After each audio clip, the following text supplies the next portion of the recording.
81 Oscars, over 300 films, dozens of victims.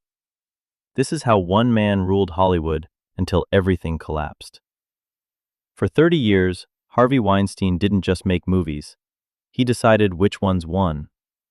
As co-founder of Miramax and the Weinstein Company, he built an empire on films like Pulp Fiction, Shakespeare in Love, Good Will Hunting, The King's Speech, and the Lord of the Rings trilogy.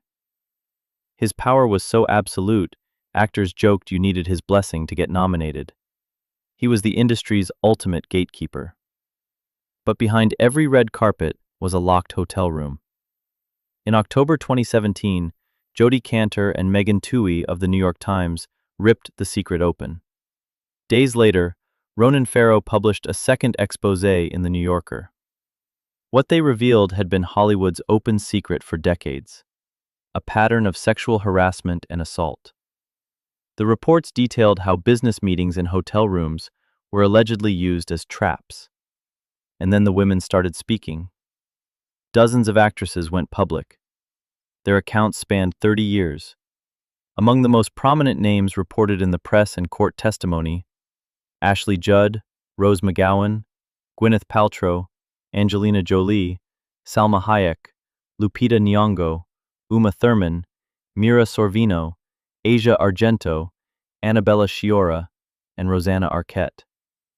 Many described similar patterns: a meeting, a robe, a massage request, and career threats if they refused.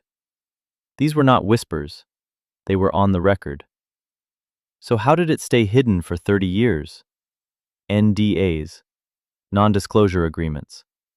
Women were paid settlements and legally silenced.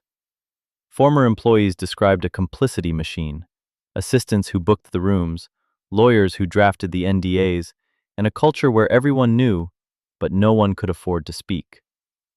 Fear kept the system running. The fallout was instant. Within 72 hours of the New York Times story, Weinstein was fired from the Weinstein Company, the studio with his name on the door. The Academy expelled him. BAFTA suspended him. His wife left him. Brands dropped him. The man who controlled the Oscars couldn't even get a phone call returned. I want to take a moment. If you're loving my video so far, help this channel grow. Hit like and subscribe. It tells me to make more deep dive stories like this one. Now, back to the story.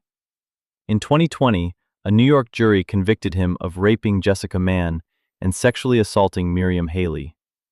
23 years. But in April 2024, New York's highest court overturned that conviction, citing improper testimony, and ordered a retrial. He's been back in court since April 2026. This time, his lawyer showed the jury a note Mann wrote 2 days after she says he raped her. In it, she said it was easy to love him. On the stand, Mann testified she was feeling very controlled and feared saying no would end her career. She told jurors, quote, "He just treated me like he owned me," end quote. Meanwhile, his 2022 Los Angeles conviction, 16 more years, still stands. And a new sealed charge from 2006 was added last September. He remains in prison, 74 years old, as the retrial continues. Weinstein's downfall became a domino effect. The hashtag #MeToo, coined by Tarana Burke and amplified by Alyssa Milano, went global. Over the next year, more than 200 powerful men lost their jobs. Laws changed.